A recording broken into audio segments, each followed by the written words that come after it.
Welcome to the Swim Swam podcast. I'm your host, Coleman Hodges, and joining us today, head coach of Virginia Tech University, we are sitting down with Sergio Lopez. Sergio, you're joining us from Madrid. Thank you so much for making the time. How you doing? I'm good. Thanks, Coleman. Thanks for having me. I'm great. I'm back home, not in the city. It's my favorite city, but almost. But I'm here. I'm lucky to be back here. So I'm excited.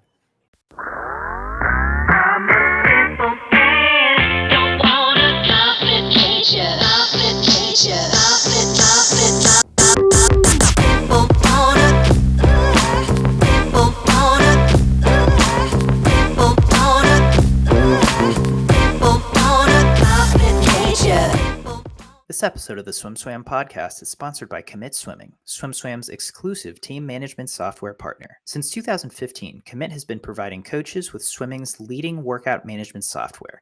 And now, Commit has team management software too. Commit wants to help you make the switch from Team Unify to a simpler, more powerful solution. Their onboarding and customer service team will walk you through every step of the way. Check them out at commitswimming.com to book your demo today. That's COMMIT swimming.com. You coached some now three-time Olympians in their younger days in Ryan Murphy and Caeleb Dressel. But before we get into that, I'm just kind of curious about your situation now. You're in Madrid, Spain. You're coaching a few of your athletes from Virginia Tech there now, who are getting ready for Paris.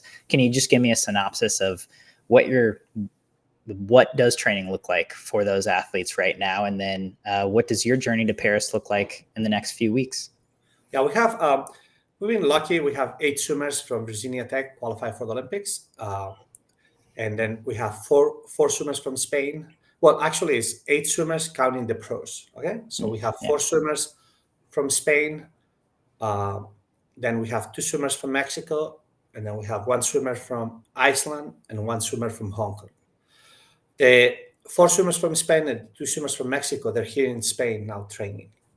The swimmer from Iceland has been back for a few weeks with Iceland doing different camps and competitions. And then we're going to meet next week outside of Barcelona in a city called Terrassa. And we're going to train there for 7-8 days before we go to the Olympic Village. On the 17th of July, the Spanish team moves to an island, Palma de Mallorca, close to Ibiza. People know Ibiza very well. Palma Mallorca is, and they have very good facilities, so they're going to be training there. The Spanish team, and then the Mexican team supposed to come to Terrassa, but Mexico figured out the last moment to send them somewhere else, in Spain. And then I'm going to be with Iceland, and then Ian Hall from Hong Kong. Even though he's from Hong Kong, he was born and raised in Blacksburg, and he was a swimmer for Virginia Tech, and now he's getting his PhD. So he's a little bit busy with his PhD. So on the 18th, he's going to fly from Blacksburg to Hong Kong, and then from there, he's going to go to Paris. That's as a head coach, I guess this is how it goes, right? Just all your athletes kind of doing all kinds of things. I got to spend some time with Ian at the Mare Nostrum tour, which was very cool. I didn't realize he grew up in Blacksburg as well, but I knew he's from Virginia Tech. It's super cool that he is, getting his PhD and at the same time going to the Olympics. At Mare Nostrum, he won the Monaco 50 free shootout and went 21-8, and that was a big swim and really cool to watch. But yeah, it's cool hearing about all these different athletes having all these. Think about this. Ian wasn't a recruited kid. He wanted to walk on at Virginia Tech, and at the beginning they didn't have a spot, and then finally they gave him a spot, and 3 years later he became a school record holder. And then I don't think he ever thought about keep swimming, but later on, he got hooked, and he got his master's in engineering, and then he decided to get his PhD. His father came from Hong Kong to get his PhD at Virginia Tech. And then he stayed in Blacksburg, and he's a teacher. I believe he teaches at the university. Oh, wow. So, yeah. It's a good story. Yeah, that's great. I mean, and, he went. Now I'm going to jinx him, but sorry, Ian. But he won 21-8 over there, unshave and taper, and he's done that a couple times. I think if the man, if Ian swims well, and that's the couple things that he needs to do well, he could have a very good Olympic Games. Yeah. Which, you know, like this is what makes the Olympics so special, right? You hear these stories, you hear what all these people have been through. Dude who's getting his PhD in engineering could final in the 50 free, you know? Well, it's like I have a kid from Mexico, Jorge Iga, or even Miguel. It's the third Olympics that they tried to make. They're almost 30 years old. And Jorge was like a very interesting situation because, what happened to him, he had to go to Canada for a meet to qualify. He was like a couple tenths off, but then his passport, because he's applying for a green card, he couldn't fly to Canada without a visa. Oh, At the last minute, he had to go to Monterrey for the meet. And I don't know if you know, the meet in Monterrey, there was some sort of kind of a tropical storm that the whole Monterrey got canceled. The whole city got shut down. So they had to appeal to FINA to be able to do a time trial because they couldn't do their event. So at the last event, at 10 at night, on the last day, he won 48-3 in the wrist. What? 3 days before, he won 148, 146-32 and missed the cut by 5 100s or 6 100s in a second. So it's like all these stories is like real life. Yeah. Yeah. I mean, it's a strange world. It's a strange world. And, you know, again, in times like this, strange things happen. Oh, yeah. And it's like this. He's retired from swimming, and then he came back, and he asked me if he could come to Blacksburg. When he came to Blacksburg, he was really out of shape. Really, he was in a very good shape, but not like that. And the guy worked so hard, and he's so relentless. And when this happened with the passport, he just was down for one day, and then he figured out a way, and then Man, whatever it is, yeah, it's a good story. Yeah, no kidding. That's awesome. Well, thank you for giving that synopsis. And I feel like we started out with some great stories, and I want to get some more stories from you. We're doing this series. We're talking to some of the club coaches of our current American Olympians, and you had the pleasure of getting to see Caeleb Dressel and Ryan Murphy develop at Bolles in Jacksonville. So I'm curious to start out that conversation with, what was it like seeing both of them make their third Olympic team in Indianapolis just a couple weeks ago? I think it's a very special thing, because, I met Ryan when he was 13 years old, and Caeleb a little bit later, and watch them grow, and each one had a different path, a very different path, Ryan a little bit more stable and Caeleb a little bit more ups and downs.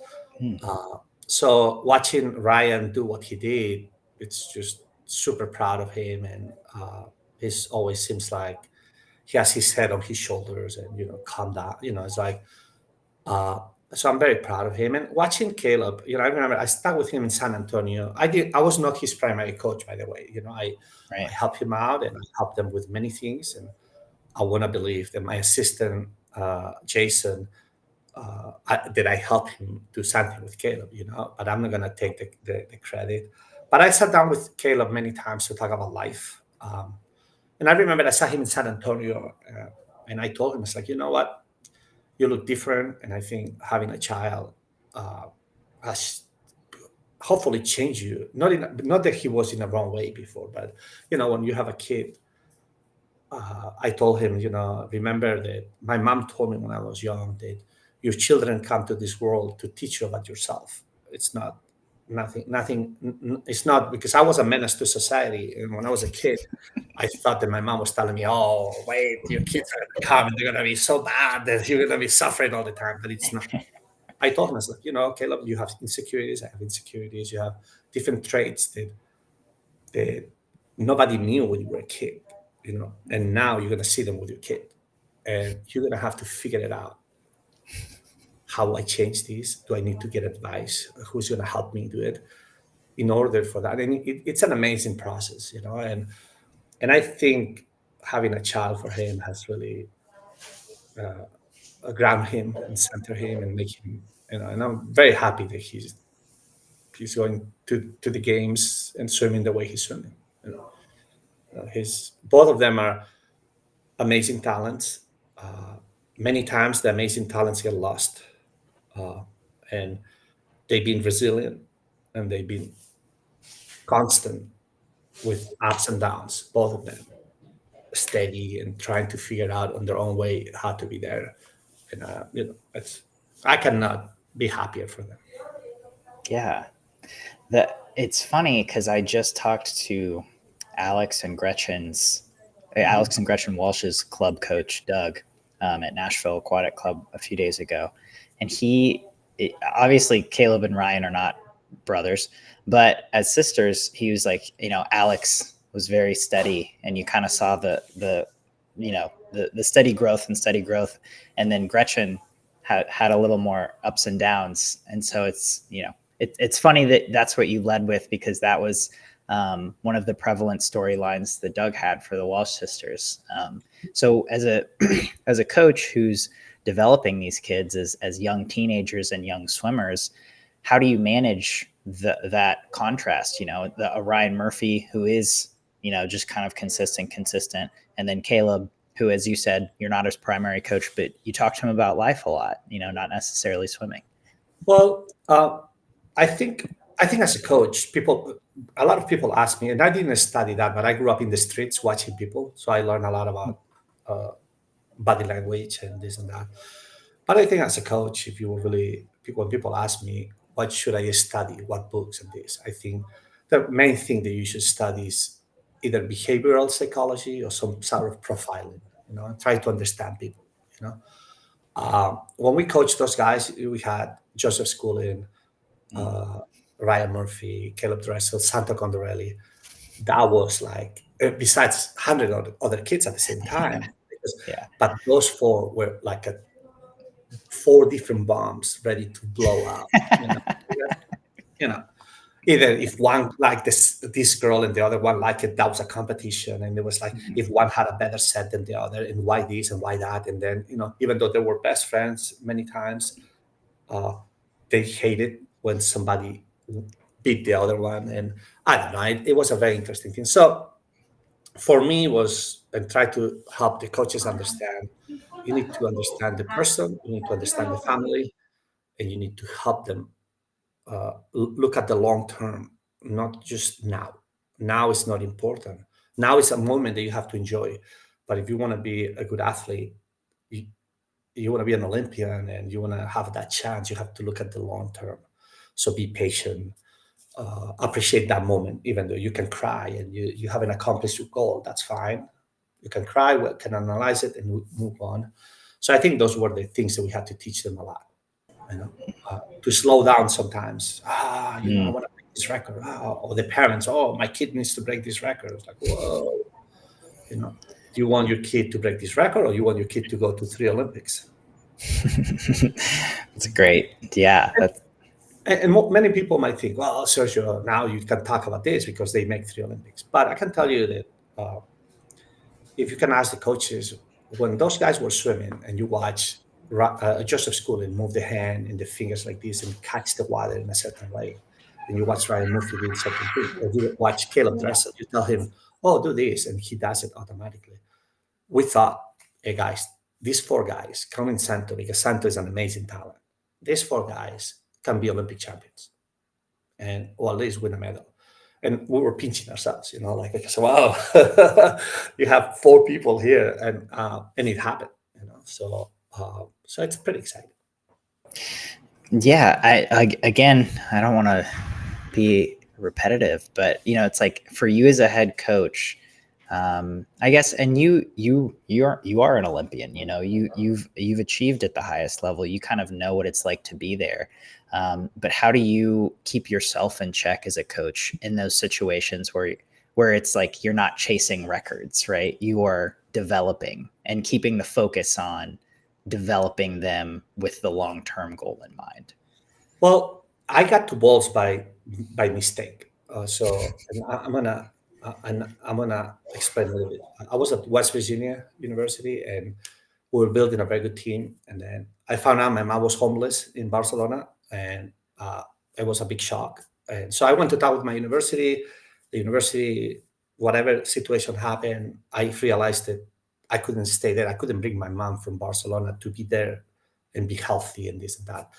So I was kind of desperate, and Bolles was interviewing people, and I thought, well, if I can go into a club where I can bring in Florida, I can bring my mom. It's good weather and this and that.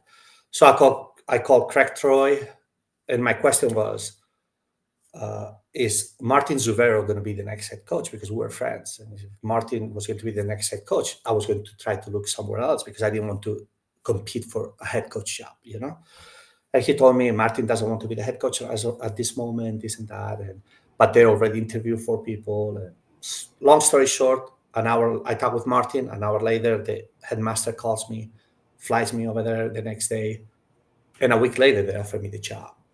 I didn't want to take it because we're building something, but I had to, so I took it. Yeah. So when I got there, I was very confused. I felt lucky. What a great situation, but I was confused of what's my role here. Coaching is coaching, but you have a big organization, and so Yeah. I think it probably took me 5 or 6 months because as a coach, you never want to change the culture right away. That's one thing that I always tell coaches: you need to learn the culture of the place. Doesn't matter. We're not talking about different countries, but Florida is different than West Virginia, 100%. So you have to learn how people think, how people eat, how people react. So I'm going to say after 5, 6 months, I came out with a thing that I told the coaches. I said, look, our goal is to create the best product possible for the next coach to take it to the next level. So that's what we did. Instead of doubles, we took all the doubles out of all the high school kids, the freshmen. They didn't do any doubles. They only did one double. 8th graders, didn't matter how fast they were. They didn't do any doubles. Like when Ryan Murphy came to train with us, I didn't want him in my group because he was going to be with me for 5 years. There's no way, So I put him with his kids his age. And at the beginning, the parents were like, well, this, that, It's like, but he was training with Christian Barr, another coach, and I was paying attention. We worked together all the time, but he was with the kids his age. And we developed those kids in that way, and I think that helped them have a long career. And for me, yes, it was hard to think sometimes why I cannot keep coaching Ryan. If I was in Germany or in Spain, maybe those kids will be with me until they're 25 or they retire. But honestly, it's my job. You have to understand where you are. I have the privilege to develop kids, and I get paid very well for that, and I can support my family. So, and you educate the coaches that work with you to think the same way, and that's what we did. I love hearing that. Yeah, I mean, I think that's a great way to think, and having these conversations with coaches, you get a sense of why they're able to develop athletes who have had long-term success, because genuinely they share that mindset of we're trying to pass this kid on to the next coach so that they can be the best athlete they can be. Now I'm in the opposite situation. Now people, I'm getting the people, I get to enjoy, kids at 20, 21, 22, hopefully swimming at a high level. And I get to enjoy the work and hopefully keep working and developing the work that other coaches, great coaches, because in America we have an amazing group of age group coaches. If I want to say something, when people ask me foreign coaches, I think we have better age group coaches than college coaches. Because college coaching is developing swimmers. It's not high level swimmers, because there's so many teams, and a lot of coaches in college think that they're high level coaches, and they're not. They're developing coaches, and they don't understand that. Ooh, hot take, Sergio. I don't care. I'm almost 60 years old. I'm gonna retire soon, hopefully. So what's gonna happen? People are not gonna like me. Half of the people don't like me anyway. Well, fair enough. I love it. I love that perspective. Especially you are a college coach, but um, yeah. So okay, give me a story. You met Ryan Murphy at 13. When do you remember a moment, or do you remember a time period when that was kind of that aha? Oh, he could be an Olympian. Mm.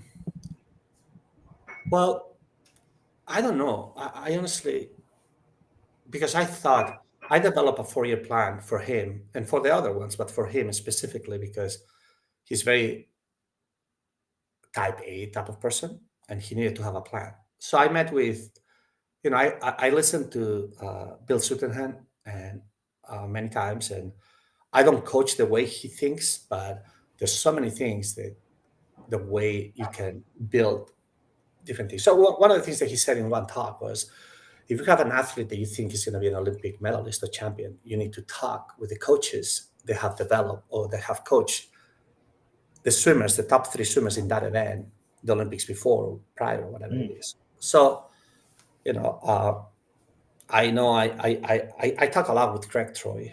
I didn't go to University of Florida but I spent 4 days with Eddie Reese in Texas, because of Aaron Pearsall. And thanks to that, I got to know Aaron Pearsall, and I cannot say that we're friends, but we get along pretty well. And he taught me a lot of, we talk about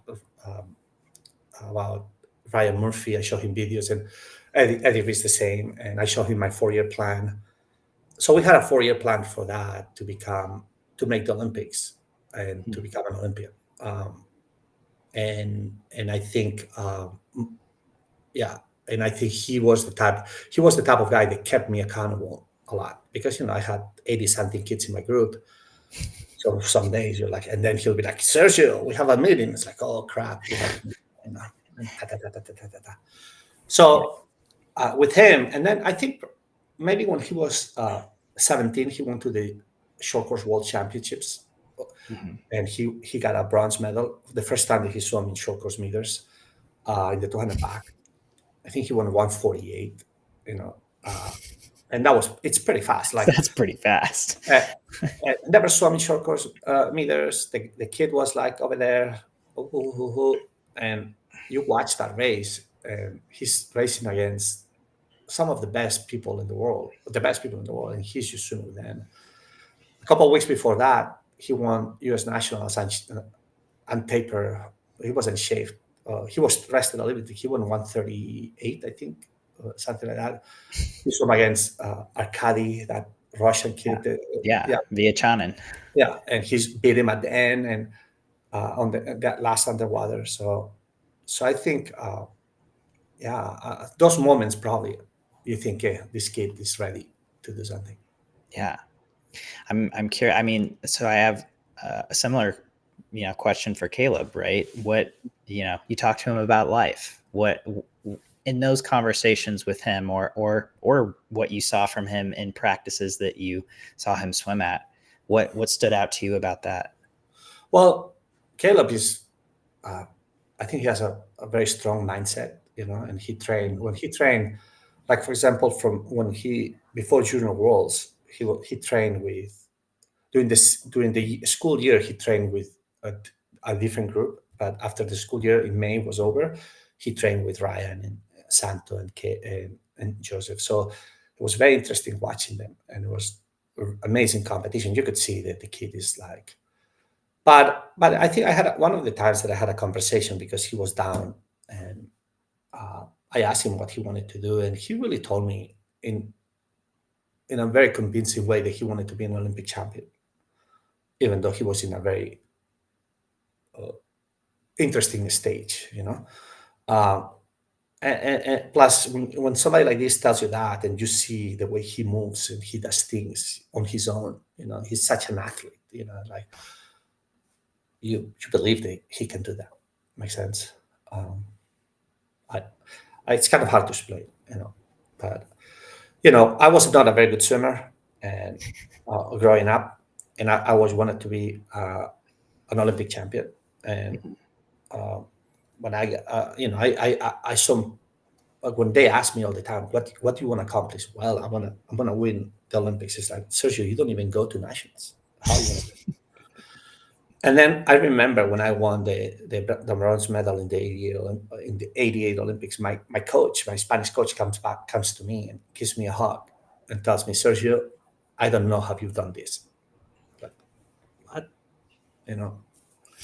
And so I think for me, from an early age, I watch and I watch and I want it and I want it. I think I can see from people that they're honest and with their thought process, and they tell you, hey, I want to do this, and you can see if it's bullshit or it's not. Yeah. So I don't know. We had some amazing practices with that group. That anytime that they did something amazing, you would be like, I can imagine. Think, I mean, we've seen videos from that group before. And that was that was in SwimSwam's early days, and those were some of the best things to sure. cover. Those kids were so much fun to cover because you never knew what was going to happen next. It's like it was very, yeah. We're very lucky to be able to be in that situation for 5 years with these guys. Yeah, absolutely. So, and you alluded to it a little bit, but now as a coach of a different college, but what is your relationship like with a Ryan Murphy and Caeleb Dressel now that you spent time with them? You were their coach for a period of time, but now what are your interactions like, or how do you see your role in their life, be it very small? Well, my role is very small. It's probably non-existent, and I say I was lucky. I was invited to Ryan Murphy's wedding, Hmm. and so I crashed the wedding. My wife and I were like, "Whoa!" It's like it was pretty good. And I have a very good relationship that I don't need to talk with Ryan, for example. But when I see him, I think honestly, he appreciates me for the person, So, and I think with Caleb, the same thing. I think honestly, I don't have the same relationship with Caleb that I could say that I have with Ryan, Hmm. because I spend less time with Caleb. But the last couple of times that I've seen him, he's very thoughtful, and nice. Yeah. I try not to be around them at the meets. If I see them, I say hi or bye. But I think for me, it's like they have their own life, and you just watch from far away. Um, and we celebrate. My daughter, my son, my wife, and we're happy for them to be successful. But I think you never know. Maybe one day when they have kids, we hang out together and we have a couple beers. But it's not like we have. I don't expect anything from that relationship. Just good friendship. And again, I think that's a mark of a smart coach.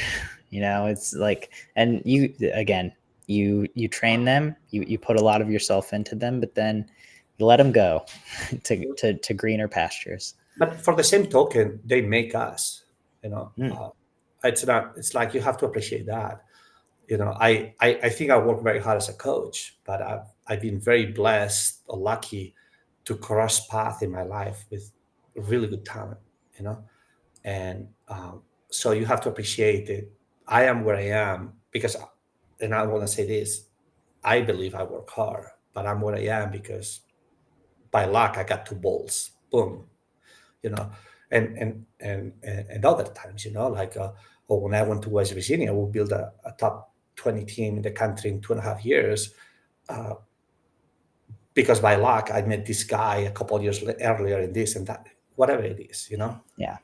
I always try to tell people, uh, make sure that you don't lose relationships. Relationships are the most precious thing that you have in life, because life, what happens in life is who you know and where you are at a certain moment in time, and those relationships that you can have, and it's good to the good ones, the relationships that are not toxic and they're good, just build them and embrace them and cherish them, and maybe 5 years down the road something happens. So Like you crash a wedding. oh, I was like dancing over there. Boom, boom, boom. I love it. I love it. Well, Sergio, this was great insight. Thank you so much for taking the time in Madrid to chat about these swimmers who are going to see compete at the Olympics in just a few weeks.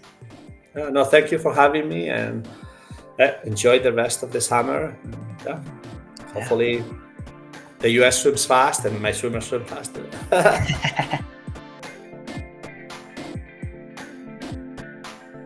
You've been listening to the Swim Swam podcast. Stay tuned for new episodes every week. You can take Swim Swam podcast on the go by subscribing on your favorite podcast platform. Look for links in the description below, and be sure to subscribe to our YouTube channel for more videos as well.